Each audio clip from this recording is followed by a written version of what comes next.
We have 50 data scientists on Blackstone payroll. We take our data scientists and actually drop them into the business. And that's a huge competitive advantage because we want to provide the same institutional quality experience to everyone, because ultimately, if we can do that, it's going to create the last 10 years, your capital allocation decision matters less in a low interest rate environment because the cost of doing something wrong is zero. But going forward, that's not where we're going to be. Why have you guys been so dominant across a whole different range of sectors in the private markets? What is the secret sauce? Patrick Dwyer and Greg Poole here again at NewEdge Wealth. And today we have a special guest, Viral Patel from Blackstone. Welcome, welcome. He runs Blackstone PE Fund. And as you all know, we are huge fans of Blackstone. We've been both investors in their funds, and we've held the stock position in our client portfolios for a long time. And so with that, I want to talk to you a little bit, Viral, about why have you guys been so dominant for the last 40 years across a whole different range of sectors in the private markets? What is the secret sauce? I don't know if we're allowed to give the secret sauce out, Pat, so we'll have to be careful with that. No, kidding. But listen, first, thank you guys for having me on. You guys have been huge supporters of us over the years, and appreciate that partnership over time. Listen, I'd say for us, the biggest competitive advantage that we have is actually our scale. We're the world's largest alternative asset manager, over $1 trillion in assets. And what that gives us is a viewpoint into a very, very broad swath of economic activity, right? We're the number one owner of commercial real estate. We're one of the world's largest loan managers. We've got the world's largest private equity platform, right? And on the private equity side, just to put that into context, right, we manage over $340 billion alone just in private equity. That's $100 billion more than any other PE sponsor, right? And that cuts across a variety of different strategies. We do corporate PE, so buyout. We have our opportunistic businesses, secondaries, life sciences, growth equity. And so when you pull all of that together, it allows us to do a couple of things. One, that breadth gives us the ability to generate deal flow across different market cycles. So if you actually look at the last 3 years, there's been a lot of talk about how little activity there's been. We've actually deployed over $100 billion over the last 3 years. So, again, that breadth and that scale lets us do that.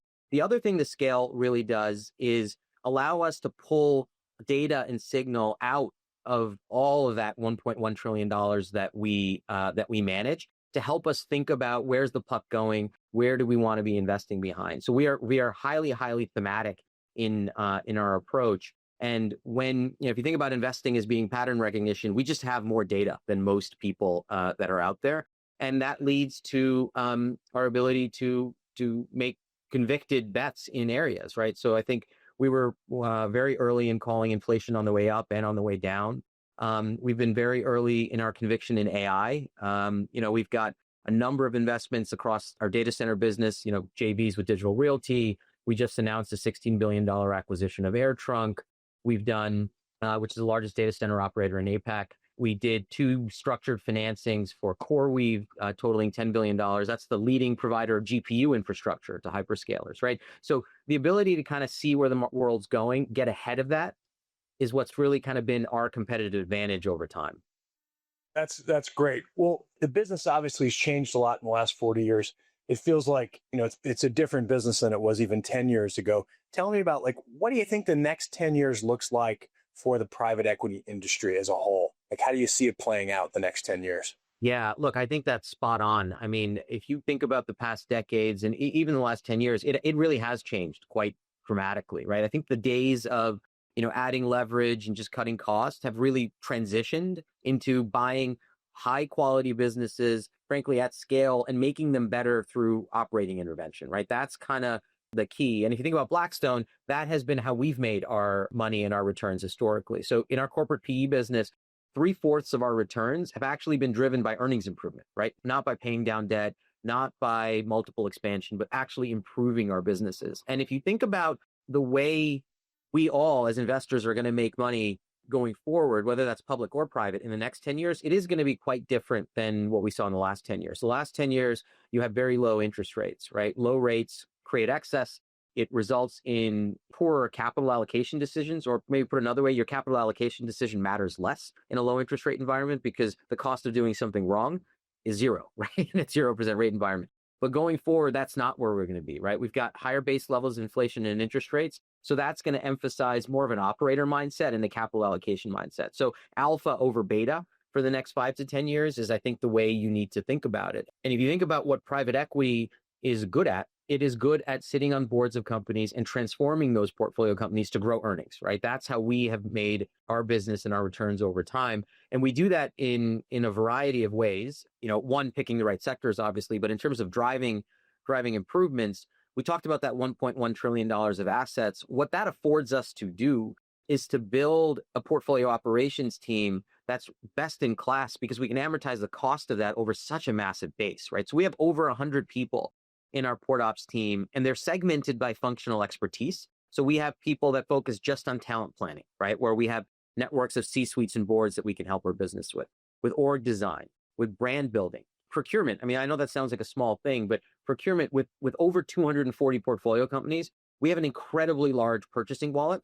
And so we pull all of that spend together. So we're top customers of Amazon Web Services, for example, or FedEx. You'd be surprised how much money we save our companies just on FedEx by pulling things together. Similarly, on healthcare costs, right? When we take all of our employees, pull that together, you drive down costs pretty meaningfully.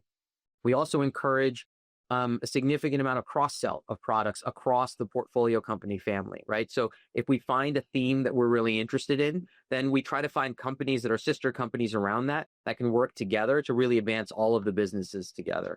And the last one I'd say, when we think about like how we add value to our businesses, is probably, everyone's talking about AI these days, right?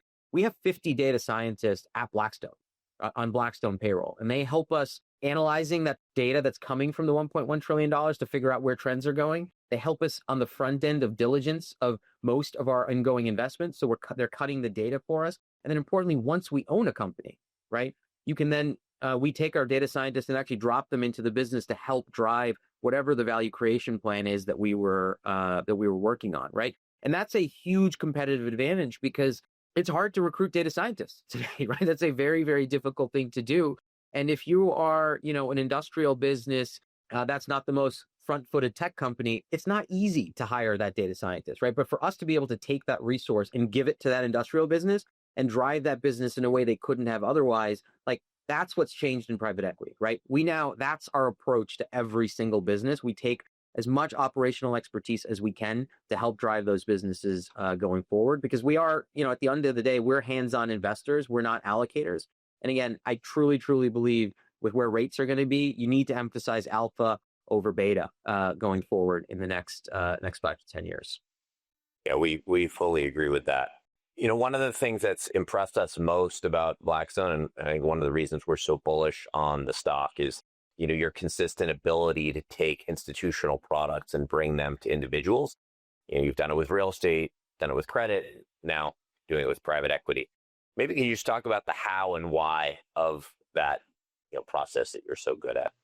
Yeah. So look, I think I'm glad you phrased it that way, actually, because it's the way we think about it, right? We are very focused on the quality of our product, or quality of our returns at the end of the day, and whether we're providing our strategies to an individual investor or an institutional investor, that shouldn't matter, right? We want to provide the same institutional quality experience to everyone, because ultimately, if we can do that, if we build products the right way, it's going to create goodwill, repeat customers, and drive returns. And that's the virtuous cycle that we want to move into. And so, the perpetual vehicles that have now kind of really come across the landscape in a very strong way this year really has the potential to change the game for advisors and clients when they're thinking about private equity and thinking about alts.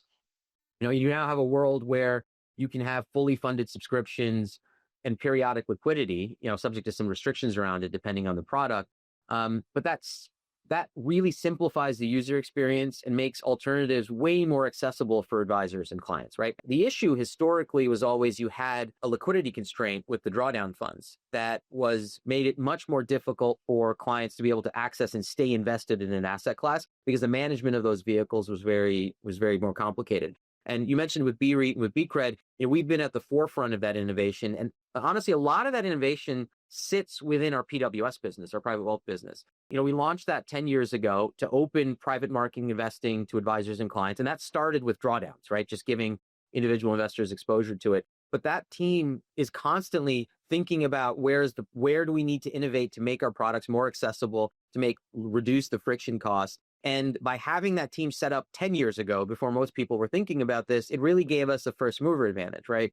To build a leading platform. So we were able to pull together our distinct investment capabilities, pull together product design, pull together a really important scaled client service function. I think people tend to forget that a little bit, right? When you want to innovate into these markets with individual investors, you need a really scaled client service function. It's not the same as having one LP that writes you a $300 million check. You need an entire apparatus that can service the clients in a way where your clients feel like you're getting that personal touch that you would have gotten as an institution, as per the individual. And so, as you noted, we've done that with real estate. We've done that with credit. We've delivered that institutional quality returns to this point to over 250,000 individual investors, right? So when we talk about scale, like that's kind of what we've built out, and we're going to continue innovating on that. As you guys know, we recently launched a perpetual private equity strategy for individual investors, again on the private equity side, and we're going to be launching more funds over time. Again, highlighting the importance of that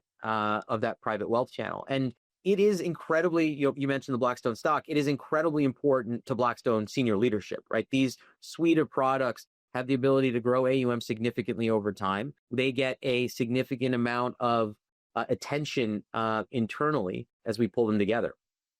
No, it's great. Maybe, digging in a little into the kind of perpetual model that you mentioned, specifically with private equity. Can you just talk a little more about why it's beneficial, to access private equity through a perpetual vehicle as opposed to, a drawdown? Yeah, happy to. Let me touch on one thing as part of that, by the way, because when you think about like drawdown and you think about perpetual, one of the things that I think a fund manager needs to think about, you as advisors and clients need to be thinking about, is when you're putting these products together, and it'll get to the question that you're asking, is you really need to be thoughtful about the investment strategy, the structure of the fund itself, and portfolio management, because it's different for a perpetual fund than it is for a drawdown fund.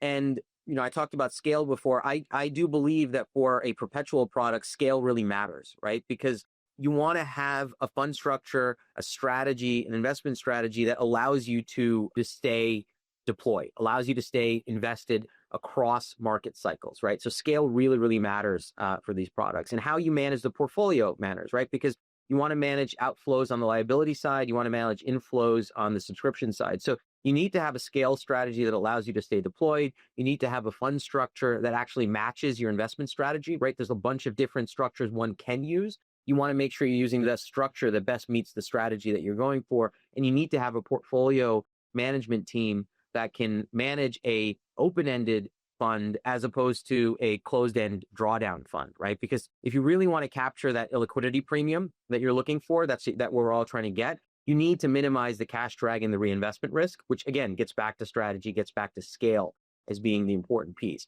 But if you get all of that right, then I think there are some real benefits to the perpetual structure, versus a traditional drawdown, which is not to say, by the way, that we're negative on drawdowns. We're quite positive on drawdowns. It is the majority of our business. We think that's going to be a product that will continue to be around and very useful in many ways. The perpetual structure just helps reduce some of the constraints and friction that some individual investors have, and it opens up the market to more. So when we talk about what that looks like, a few things. When you think about a drawdown structure, there's a few constraints that come across. One is just liquidity management for capital calls, right? You make a capital commitment to a fund, it's committed for a 3-year investment period, it gets called over time, it's invested, and then it gets harvested. That can be a 10-year track, and your capital is not actually invested the entire period of time. So that's point one. And you're now having to manage, well, what do I do with the money while I'm waiting for it to be called? I can't put it up into something illiquid and pick up that illiquidity premium because I might need it at a moment's notice, right? So you have to deal with that. You also have pretty complex tax reporting via multiple K-1s. You're filing an extension. For some people, that's totally fine. They're doing it anyway. For others, that can be an impediment to accessing the asset class. So the perpetual structure solves most of those issues with really user-friendly terms. So one, there are no capital calls, right? You're fully funded with subscriptions immediately day one. So your capital is put to work into the asset class that you want, and it stays invested for as long as you want to have it there, right? Because you've got that monthly subscription, but you've got quarterly redemptions. So you can manage that exposure and you can more easily rebalance, right? So if you've gotten to a point where your exposure to a certain asset class has gotten too high, you can now trim as opposed to waiting for the distributions to come back. So that's kind of point one. And then the second piece, is just the tax reporting that I talked about before. So the way we've set ours up is we have simplified tax reporting through a single K-1, which is delivered before the filing deadline. That's not for all structures, but certain structures do that. So again, opening up the market. And ultimately, if you get those things to work properly, right, the simplified K-1s, the immediate subscription, allowing you to stay invested, you get to compound your money. And that's really what we're all trying to do at the end of the day. So, if you can compound in private equity at, say, 12%, right, over 10 years, that's 3+ times your money. In contrast, if you look at public markets on average at 7%, that's 2 times your money, right? So now you're able to pick up that extra one turn of profit dollars, which can be significant, right? Just from compounding, and you're getting a much more, manageable liquidity profile that comes with it. Yeah, no, we find it very attractive for a lot of our clients. Yeah, I think it's going to be. I mean, I think operationally too. One thing that's incredible about these vehicles is if you're an RIA, not dealing with the capital calls is huge, and being able to allocate, how you want, rebalance. Those are good. Those are really big things for individual clients, and I think they're going to, the ease of use is going to be a big factor. That was fantastic. Yeah, so much. I really appreciate you taking the time to talk to us. We have great respect for your firm, and we appreciate the great job you've done for our clients and our customers. We really do. You've been a really wonderful partner over the years, and we thank you for that. No, thank you guys. And look, we look forward to continuing to deliver for you and everyone else who's listening in, because it's important to us, and we're excited about it. We really think this has the ability to change a lot in the market and open up a very attractive asset class to more people, which is just tremendous.